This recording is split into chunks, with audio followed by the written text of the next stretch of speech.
I wish that there was a video like this when I was considering nursing school, because there's so many things that we think we know about nursing and what it's going to be like, and then we actually get into it and we're like, God, why didn't someone tell me about this? So I'm going to share with you in this video some of the things that you should know and need to know before you choose nursing as your profession.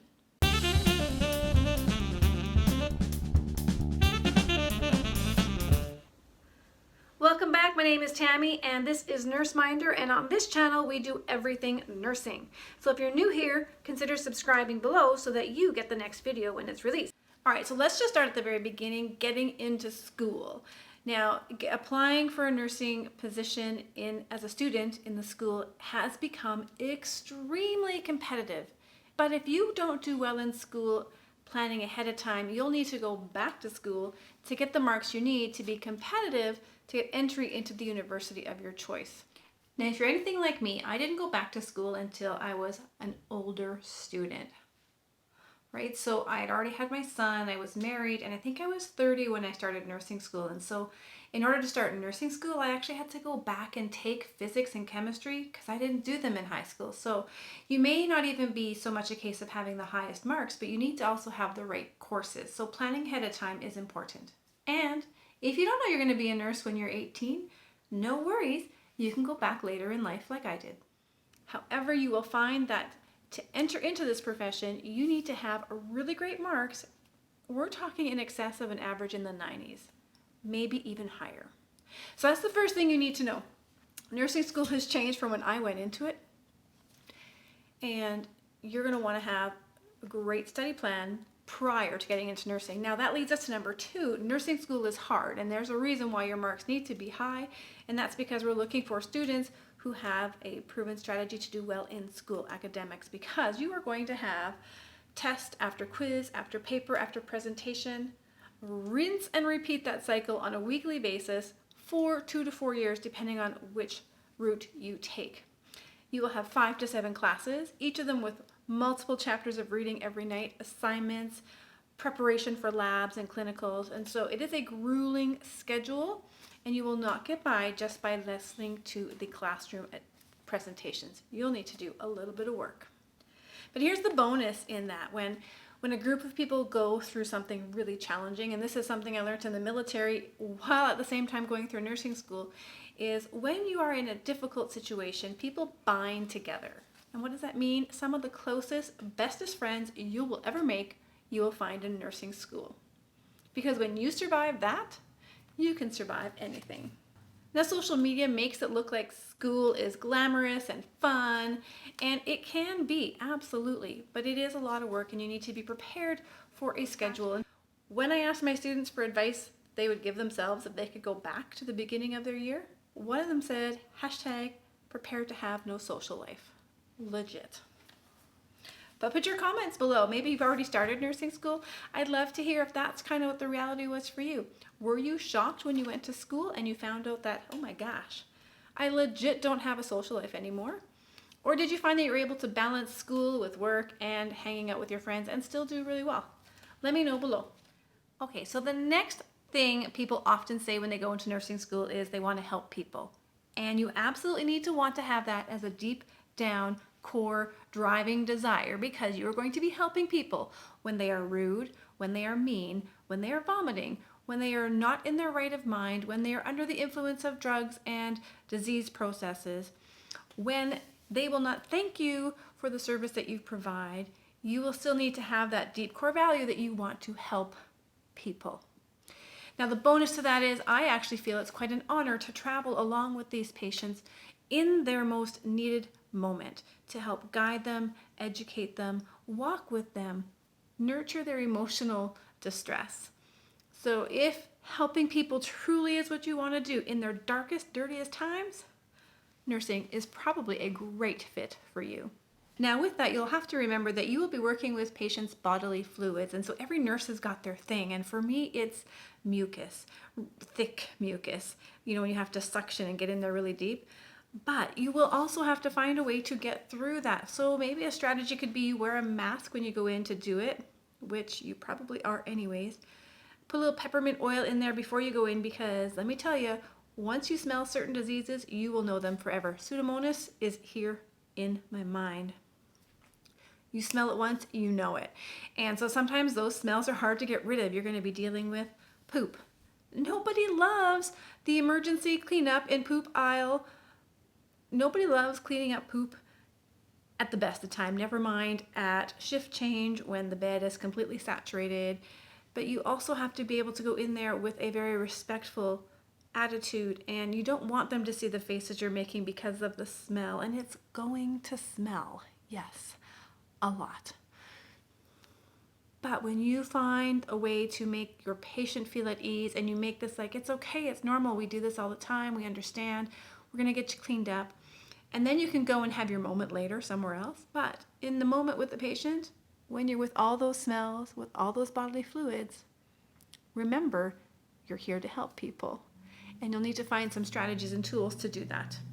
One of the bonuses of going into nursing, so for those who are there to help people, is your communication skills are going to be like on the fast track, and you're going to boost those, and you're going to be able to interact in multiple different situations with multiple different priorities and competing priorities and differences of opinion, and you will just shift in and out so quickly it won't even phase you after a while. What does that look like? That means you're going to be in one patient's room who is yelling at you because their Kleenex box is on the floor, and you're going to have to deal with that and reassure them. Go to the next patient's room who's complaining that their water hasn't come for 2 hours after you've been to a room where a patient has been coding. And so you will be able to switch rapid fire your approach to ensure that you have a very therapeutic nurse-patient relationship. That is definitely one of the gifts of nursing. But with that skill set comes a downside. Just like a plumber's house is the last to be plumbed, when you go into, okay, that's maybe not true, but probably half true. If you're married to a tradesperson, comment below. When in nursing, you give everything you have to your patients, and when you walk out of that room, sometimes you are depleted and you have nothing left for your colleagues. And this is a real thing that people need to know about when they go into nursing, is that sometimes those thoughts about nurses eating their young, it happens. But it doesn't have to be that way. We need to just continue to be present for each other just like we are with our patients. And sometimes that is a challenge. So just know that if you have a colleague who is short with you, it may not be you at all. It just might be that the person's room that they've just come out of has taken every ounce of empathy and challenged even the most patient, kindest nurse that there is, and that they just have to get rid of this ugly before they can be present for you. I find often what happens is, especially when you're new or you're a student nurse, is you go onto the floor and you think, wow, they shouldn't be a nurse. But we really have to stop and just think about, what is it that they've just come out of? What burden are they carrying? Because we do that. We take our patients' burdens on and we feel bad because we can't meet their needs. We can't get them what they want in a timely manner for a variety of reasons. And that wears on our soul. And when you've gone into room after room after room, and maybe you can't advocate for them in the way that you want. Maybe they're being discharged too early. Perhaps they're refusing a medication because they're confused and you don't know how to deal with that. It becomes, it externalizes at some point, and sometimes it becomes in our collegial relationships where we have these moments of breakdown in civility, and those are the times we need to rally around each other the most and just find out what's going on. So sometimes it's going to feel a bit like a bully culture, and in reality there is still bully cultures out there, but most of the times my experience has been that it is more just an experiential and in the moment situation that really just needs a kind ear. That is exactly how work is. It is a joy, it is a privilege, it is an honor, and I hope that's what gets you through those rough patches. All right, so another thing we need to talk about is schedule. Yes, we all hear it's nights, evening, weekends, and we think, yeah, no big deal, I do that anyways. But when you get into nursing and you actually find out your schedule, and maybe you're working shift work, if you're working traditional hospital nursing, you're going to find out that seniority rules the day. So what that means is, you as a new nurse coming in, your vacation is going to be probably in November when nobody wants to go on vacation. And you'll only get 1 week at a time, if that. You'll be working every other weekend usually, and if you have kids or family events, you will be missing out on some of those things. That may not sound like a big deal right now when you're just starting school, but it does become a factor. As you get older and you start to have a family and a husband or a wife and children, and you want to take classes even, you will find that shift work can be quite challenging to do the things you want to do. But is there a bonus in that? Absolutely. If you're working evenings, nights, and weekends, there's typically premium pay, so you make a little bit more money. We all love money. The other bonus is if you find a unit where there's high turnover and it happens to be something you enjoy. For example, when I was starting out, the trauma unit had high turnover because the work was physically demanding, and so nurses after 2 years had seniority and they were able to select the premium vacation times and choose a little bit more in terms of their schedule and their lines, because seniority rules the day in nursing. Now here's a real bonus of nursing in general, is that you have a ton of opportunities. You can do clinic nursing, home nursing, you can teach, you can be at the bedside and beyond. Okay, you can become your own boss in nursing as well.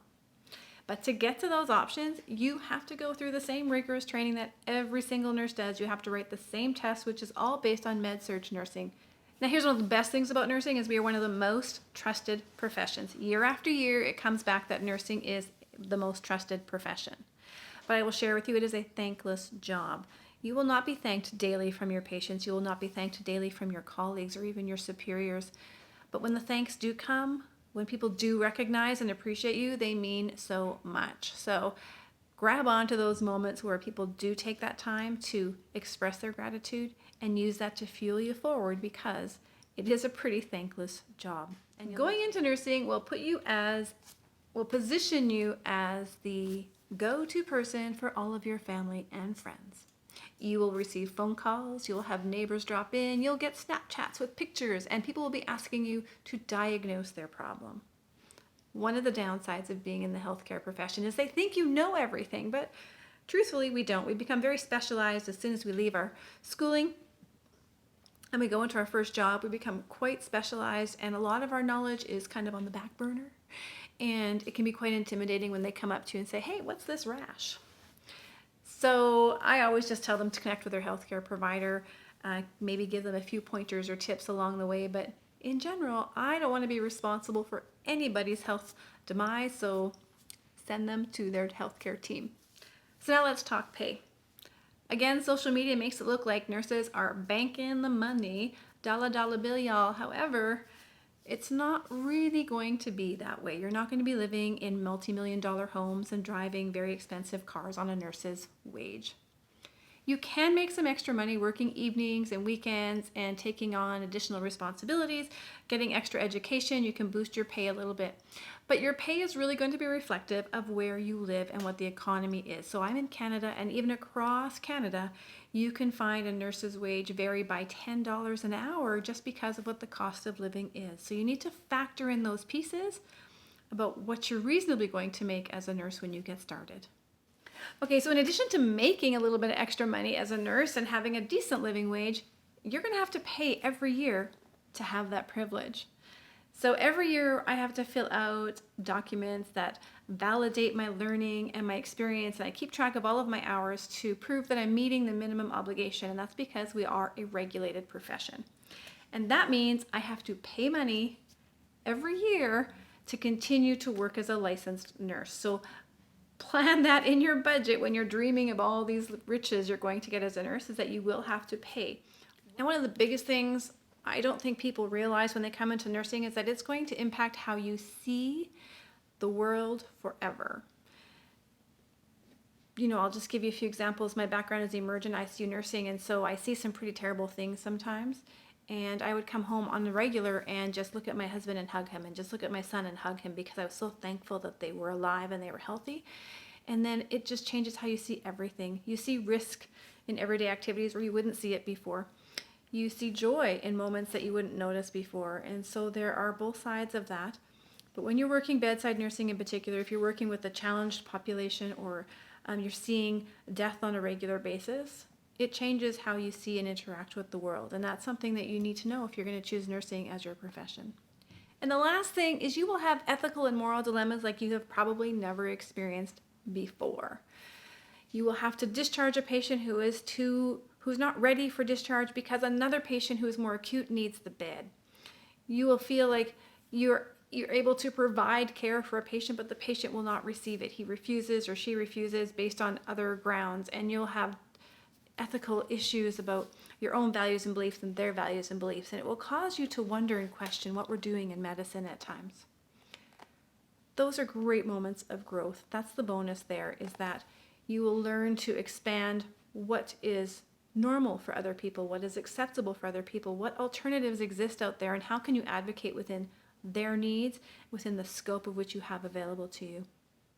And now, if you think this has been helpful and you're ready to jump into nursing, I will share that I probably would not go back and change anything. I got into nursing because I was kind of at a transition. I was at a crossroad. I had just married, just had a child, just moved to another province, and I wasn't sure how I was going to provide for my family. And having a conversation with a friend of mine, and she was just retelling some of the stories about doing CPR and the emerge, and I thought, oh gosh, if she can do this, I can do this. But there was so much I didn't know about nursing, and that's why I made this video today. But that all being said, I wouldn't change it at all. I would still go into nursing. I love it. There is so much variety in it. If you are bored with one unit, maybe you thought you were going to love pediatrics, you get in there and you're like, you know what, kids aren't for me, I'm going to go to adults. You transition to adults. And then you think maybe bedside nursing's not for me, I'd rather do clinic, or vice versa. You transition. There's always opportunity to continue to change and to grow. I've gone from military nursing, where I did the gamut. I was in pediatrics, emerge, maternity, orthopedics, burns, thoracics, respiratory, everywhere. And I ended up in teaching at the end of the day. That's where my passion is. And so there will be a place for you in nursing. Maybe it's research and policy. You're going to find it. So if you're not happy with where you are, transition somewhere else. And that is the gift of nursing. There is so much to learn, so much growth. And I hope you enjoy your profession. So share your stories below. Let me know the journey that you've had in nursing. Maybe did you go into one place thinking it was going to be your forever home and find out quickly it wasn't? Or did you go into a job that you thought, well, this is the only job I have, and quickly learn that it became a passion? I would love to hear your stories. Comment below and let's connect. Hey, I know you're probably not ready to get off your phone or go back to work just yet, or maybe even turn the lights off to go to sleep. So why don't you spend a little bit more time here watching another video?